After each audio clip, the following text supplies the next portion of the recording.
नमस्कार मंडळी, लिसन विथ पूनम या चॅनलमध्ये तुमचं स्वागत आहे.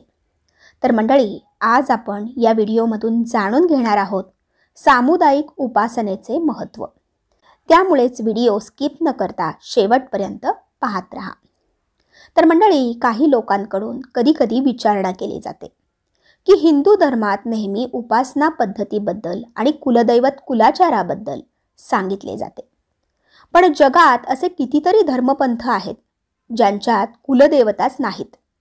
मग अशांना कुलदोष, कुलदैवतांचे त्रास का होत नाहीत?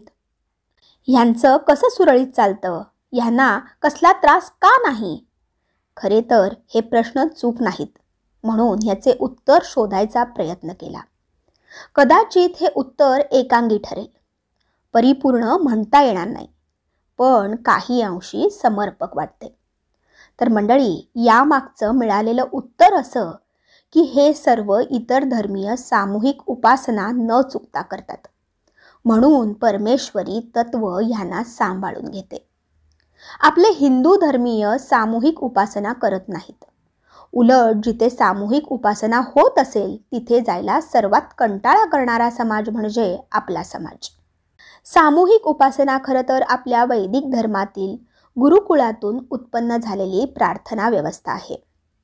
सामूहिक उपासना ही सर्व धर्मात साप्ताहिक अर्थात आठवड्यातून एकदा अर्थात 7 दिवसांनी केली जाणारी उपासना आहे. मग 7 दिवसांनीच का? कारण सामूहिक उपासनेची स्पंदनं 7 दिवस टिकतात. 8व्या दिवशी ही स्पंदनं रिचार्ज करणे आवश्यक असते. आपण जेव्हा एकत्रित येऊन उपासना करतो तेव्हा जितकी उपस्थिती असेल तितक्या प्रमाणात उपासनेची स्पंदनं आपल्याला मिळतात. समजा एखाद्या मंदिरात रामरक्षा पठण चालू आहे. तिथे 50 जण बसलेले आहेत.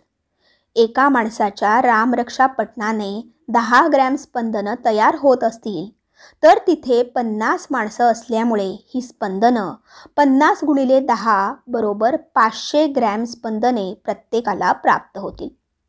एका माणसाला 500 ग्रॅम स्पंदनं प्राप्त करायला 50 दिवस रामरक्षा म्हणावी लागेल. तर सामूहिक उपासनेत एका वेळी 50 दिवसांची प्राप्ती करता येते. पण ही प्राप्ती टिकवून ठेवण्यासाठी आपल्याला 8व्या दिवशी एकत्रित येऊन उपासना करणे जरुरीचे आहे. ह्यात जेव्हा नियमितपणा येतो तेव्हा अडचणी आपोआपच सुटताना दिसतात. बंद झालेले मार्ग आपोआपच खुले होताना दिसतात. जेव्हा एखाद्या भूमीवर सामूहिक उपासना सतत चालू असते तेव्हा त्या भूमीचे दोष नाहीसे होऊन नैसर्गिक आपत्तीपासून आपोआपच संरक्षण भेटते. समाजाचे, देशाचे सामूहिक प्रारब्ध सौम्य होते. कोरोना काळात सामूहिक उपासना नियमितपणे करणाऱ्या लोकांवर कोरोनाचा प्रादुर्भाव तीव्रतेने दिसला नाही. उपासनेमुळे, प्रार्थनेमुळे तुमच्या प्रारब्धात बदल घडतात. सामूहिक उपासनेमुळे साधकांचे वैयक्तिक प्रारब्ध हलके होते किंवा त्याची तीव्रता कमी होताना दिसते. ख्रिस्ती आणि मुस्लिमांकडून काय शिकावं? तर त्यांची सामूहिक उपासनेप्रती असलेली निष्ठा. मुस्लिम शुक्रवारी आणि ख्रिस्ती रविवारी आपल्या धार्मिक स्थळावर आवर्जून जातात. ही तळमळ आपल्या लोकांमध्ये दुर्दैवाने नाहीये. आपल्याकडे आरतीला मंदिरात जेमतेमची हजेरी असते. जेव्हा एखादी व्यक्ती उपासना करते तेव्हा त्याला फळ देणं परमतत्वाला बंधनकारक ठरते. मग उपासना कुठल्याही स्वरूपाची असो. सामूहिक उपासनेत प्रचंड बळ असते. त्यामुळेच भौतिक आणि आध्यात्मिक गरजा पूर्ण होतात. आठवड्यातला 1 तास जरी सामूहिकरित्या देवाला दिला तरी संपूर्ण आठवडा प्रसादरूप होतो. मग प्रश्न पडतो की आपल्यात सामूहिक उपासना ही पद्धतच नव्हती का? सामूहिक उपासना हीच भारतीयांची अख्ख्या विश्वाला देणगी आहे. पण जातीपातीच्या खुळचट संकल्पनांमुळे सामूहिक उपासना बंद पडली. आपल्या आपल्यातच आपण इतके जुंपलो आहोत की आपल्याला संस्कृतीचाच विसर पडलाय. कुळाचार आणि कुलदेवतेची उपासना ही सामूहिक पद्धतीनेच केली जायची. अजूनही काही कुटुंबांमध्ये कुलदेवतेच्या वाराच्या दिवशी तळीभंडार, आरती स्तोत्र, वाचन इत्यादी केले जाते. पण हे प्रमाण अतिशय कमी आहे. मंदिरात ठराविक वारी जमवून सामूहिक उपासना हल्ली काही लोकांनी सुरू केली आहे. या उपासनेला नियमित जावे.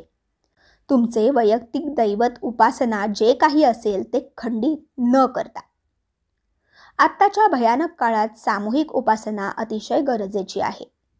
सामूहिक उपासनेमुळे एक अदृश्य संरक्षण कवच प्राप्त सहज होऊन जाते. इतर धर्मीयांकडे तर मंत्रही नाही. आपल्याकडे तर बीज मंत्र आणि सिद्ध स्तोत्रे आहेत. ते आपल्याला भारी पडतात, कारण एकच सामूहिक उपासना आपल्या स्तोत्रांची मोठ्या प्रमाणात नियमितपणे सामूहिक आवर्तने होऊ लागल्यास धर्मप्रसारात ह्याचे किती मोठे बळ प्राप्त होऊ शकेल ह्याचा ज्याने त्याने विचार करावा. तर मंडळी, आशा करते सामूहिक उपासनेचे काय महत्त्व आहे याबद्दलची ही संपूर्ण माहिती तुम्हाला नक्कीच आवडली असेल. त्यामुळेच व्हिडिओला लाईक करा, शेअर करा आणि अशाच प्रकारचे नवनवीन व्हिडिओज पाहण्यासाठी आपल्या या लिसन विथ पूनम या चॅनलला नक्की सबस्क्राईब करा. धन्यवाद. श्री स्वामी समर्थ.